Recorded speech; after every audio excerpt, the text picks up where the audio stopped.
the final day was exactly the way a final was meant to be. It was grand and thrilling. Great Gary Kasparov was also part of the commentary, and he did commentary during the game between Prakhar and Samay. By now, you must have known that Samay has won the COB again. So, two back-to-back titles for him. Congratulations to Samay. Let's get to this game. e4, c5, knight c3, knight c6, bishop b5, e6. Close Sicilian, and after knight f3, knight f6, d3, knight d4. White cannot really capture the knight because the bishop hangs thanks to a check. So here bishop c4 happened and d5. This is again a vital break in Sicilians, especially the close Sicilians. After ed5, bishop b3, Samay played knight takes b3, and after a b3, he played d4. So these are really good moves by Samay, and after knight e2, he played bishop to g4. Now bishop to f3 is threatened, so he went knight g3, and here Kasparov suggested queen e7, which is also very interesting. So that if queen e2, then you double the pawns by force. After queen d5, Prakhar could have simply castled, but he played x3, and then Samay doubled the pawns here, and you can see double pawns here and here, plus the pawn is isolated. Considering these factors, black is better. And Samay also realized that there is no need for the king to castle, and as this is an endgame phase, so he kept the king in the center and eventually got his king to d7. Yeah. So yes, black enjoys a slight advantage. Of course, there's a lot of pressure on Samay, and to expect him to play all the accurate moves is not right. But yes, he did hold the balance for a really long time. In this position, you could have simply played knight d5 first, and if bishop goes to d2 and then maybe a6, so that this rook becomes free, and then do something about this pawn, and so that this rook can also come to e8. I think this was a simple way to keep moving forward, but he went rook h e8. But with this move, white actually got a pawn after bishop into h6. White could have captured that pawn maybe after rook e8, but okay. He played bishop h6, and after knight d5, he played king f1. Now rook into e8 was again a possibility, so that after rook into e8, white can play king f1 and stop rook e2 ideas. Remember that the a7 is also hanging. So he first played king f1, and after f6, he played rook e8, and then played bishop d2. I think this is a good move because now there are no ideas of knight before in this position. And then rook e1, perfect. Now this endgame, although white is pawn up, it's still not so easy for white to convert. He should get this c4 b5, and in winning positions like this, the winning plan involves finding your strength. Here the strength is that white has an extra pawn, and if you have an extra pawn, you should be able to convert it into a passed pawn. So that is why b4 break is necessary, which is also pointed out by Gary Kasparov. After c3 b5 c4, I think achieving b4 is now very close to a possibility. So after c4 bc4, knight b6, he achieved b4 break. But before doing that, he first played he played b4, and then after knight to a4, he played bc5. There's one moment I want to highlight in this position. After c4 bc4, white could have had an easier way with d takes e4. The point is that if black plays, let's say, knight to b6, then this king could come to d3, and if the knight goes to b4, then even bishop into b4, this king and pawn game is winning because the king is reaching on d3 very quickly. So by playing dc4, white is actually making a square for the king. But okay, bc4 happened, and then b4 happened, and after knight a4, bc5, knight c5, king e2. We were expecting that this position is heading towards a draw, but there was some magic in this position. Here knight on e6 is very well placed, and just king c6, I think this position is already good for black. Black is out of danger, but after king f1, king c6, again there was a chance of knight f4, and now this time knight f4 is really deadly, and Prakhar played bishop e7, which is accurate in this position, and after f5, white still has a chance to hold. If if knight into d3 is played, I think this is the best way for black, so that after bishop into f6, there is king c5. So this is the whole point, and then this pawn is also free to go to a1. But after f5, bishop f6 is the correct move, and if king c5, there is again a check. So this was the correct move. And after knight takes d3, instead of playing bishop into pawn, Prakhar played king e2 and then knight f4 check. He gave a chance for Samay to defend the pawn, and after king d2 he simply played king c5, and now this position is actually winning. And then there was a moment where he blundered the bishop, and then it was all over. So that was how Samay Raina qualified for the finals. And then they played a game. So Samay Raina was white in the next game, and Joel was black. And again, the matches between Samay and Joel are very tensed. I mean, both are really good. I mean, they're almost at the same level. And yeah, in this game, Joel remained faithful to his Caro-Kann, and Samay came up with c4, which is Pano-Botvinnik. I mean, I was expecting that it will be CD, ED, and then ED like this. I thought this was going to be the case, but no, he played ED5, and after knight f6, queen a4, knight d7 is usually played, but Joel quickly played bishop d7, and after queen b3, the pawn on b7 is under attack. So queen b6 happened, and after queen b6, a b6, knight c3. Some ideas involve knight a6 and knight b4. This is also possible, but Joel decided to surrender the pawn clearly with e6. So he's having no ambitions to capture the pawn with his knight. So he played e6, and after d e6, bishop e6, bishop b5, knight c6, knight f3, bishop d6. I think here the best move is simply to castle, but he went knight d4. And then after bishop d7, for some reason, Samay put his knight back to f3. So he realized that knight into c6 is just helping black's pawn structure. And after castles, rook e8. A lot of exchanges followed after d4, knight b4. So bishop d7 happened, and then in few moves, the rooks also got exchanged with rook e1.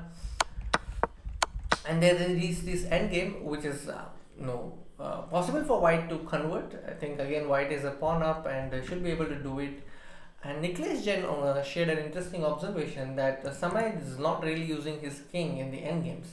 So yeah, for a really long time it felt like he's not coming with his king, but then after a few moves he finally got his king to f1 and then got his king to e2.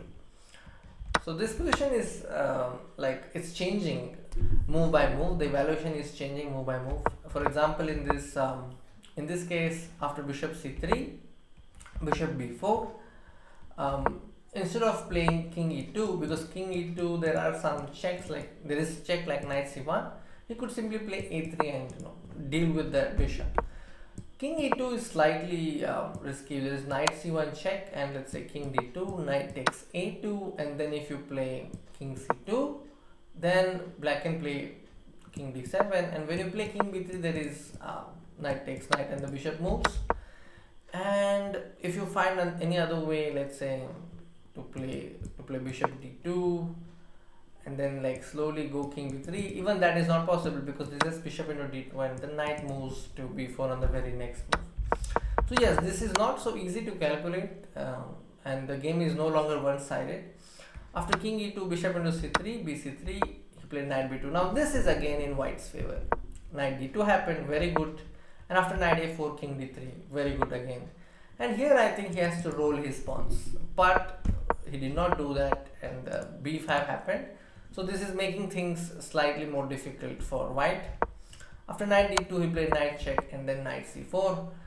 And usually when you are transitioning into a king and pawn endgame, there's a lot of calculation involved. So you need to take your time here, but this being a very shorter time control, it's not easy to figure out all the details. But Samay decided to go with the king and pawn endgame because back of his mind he knew that he's a pawn up. And after bc4, king d2, b5, the winning plan here is an interesting one.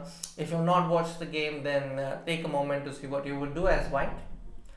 So here the winning plan involves going with the king to the queen side and getting your a4 break, and with an eventual zugzwang, white will collect the c4 pawn. So let me give you a small example. Let's say you play this and then you just play king a3, and the king cannot really come here because then you can like push the king away like this. Yeah, so this then eventually you will win the pawn. So this is one of the ideas. I'm just setting another idea. Let's say white plays a4, ba4, king a3, king b5, and then let's say d5, king c5, king takes pawn, king takes pawn, king b4. This is also a possibility. I'm not going into the details, but this is basically the plan. But he played king e3, and after f5, this move a3 is actually robbing away the square a3 for the king. So it's like the pawn on e3 is now on is not letting the king to come to a3. So that means some of the plans are no longer working. But still, white is having an edge in this position. So here, instead of playing g4 break, again the same old plan works. For example, king e3, and then you bring the king, and then you play a4. So this is again working, so that if pawn takes pawn, you play king a3, and then you push, because this is a passer and the black king is supposed to respond, so then you eventually win this because you have this passer. So yeah, but after g4, he had to find a very good move, which is h4, and then it's a draw, because after gf5 you have to make another accurate move, which is gf5, which was made by Joel. Kudos to him for finding this, and then it's a draw. In the last game, they played 5+0, and Joel went with f4, the polar bear or the bird's opening, and he played bishop b5. You can already sense the involvement of b3 here, and after a6, bishop c6, I think Joel got everything that he had planned out of the opening. In this position, knight d7 was a blunder by Samay, because the drawback is that the queen is no longer watching the pawn on f7, and then knight takes f7, and now it was pretty much clear that white is winning. But this is COB, and anything can happen here. After knight h8, rook h8, b4, knight f6, knight g3, rook g8. Here there's dc5 and playing bishop e5. So this is it is that case where there are many ways for white to continue. And after queen e1 g5, Samay tried to create some practical chances on the king side, because the king is on g1. And after f g5, he was well aware that the knight is hanging. He put his knight to d7, and then after dc-bc, he took the pawn on g5. And after dc5, knight c5, the last few moves were actually in black's favor, because they were inviting the black's pieces to great squares. And practically it's not so easy anymore, because knight is coming to d3. And here Samay actually missed a great chance to create a masterpiece. So here after queen e2, there was a nice sacrifice. I'm just giving you a moment to see what you would do as black. Okay. Alright, so I will tell you the answer now. The correct move was bishop c5 check, and after king h1, there was this queen into g3 check. It has flavors of Anastasia checkmate, because after h3 there is rook h5 checkmate. Oh, this was missed by Samay. He played queen b6 check, and after king h1, the g5 rook is hanging, the knight on d3 is hanging, and the bishop is also unprotected. So there are too many problems to solve. It was that moment which looked very difficult for Samay, who had a great chance, but he played bishop in g3. Of course, you can't take g3 because of rook h5, and Joel found queen g5, which is good. And after knight f2 check, rook f2, and after bishop f2, queen g8, king c7, Joel came very close to checkmating his opponent with bishop e5, and this just mate in 10. After king d7, rook d1, let's say I play king e7, then there's just immediate checkmate with bishop f6. But if the king goes, let's say, after rook d1 check, if black delays with bishop d4, then white can just take bishop d4, and then the discovered check will follow. So after queen f7 check, king c8, queen f8 check, king d7, he exchanged the queens here after queen c7, which meant that Samay was like back in the game. He was no longer like getting checkmated. The position is still losing, but this is no longer so easy. Now in this position, he made this last blunder, and then things changed, and Samay was on top after that. After that, I think Samay gave no chance and comfortably managed to win the game. Promoted his pawn, and yeah, the king is shouldering and making sure that the pawn promotes, and that was over. So that was COB, a wrap. I think a great organized event, and I think a lot of people had fun, and it was record watching today as well. And kudos to the sponsors, and kudos to Samay Raina. And we are glad that the event happened on chess.com. And dear viewers, I hope you liked this overview of Samay's last day performance. And I'll be back with another video soon. And we'll be announcing the giveaways soon. Don't worry. And yeah, take care. Bye bye.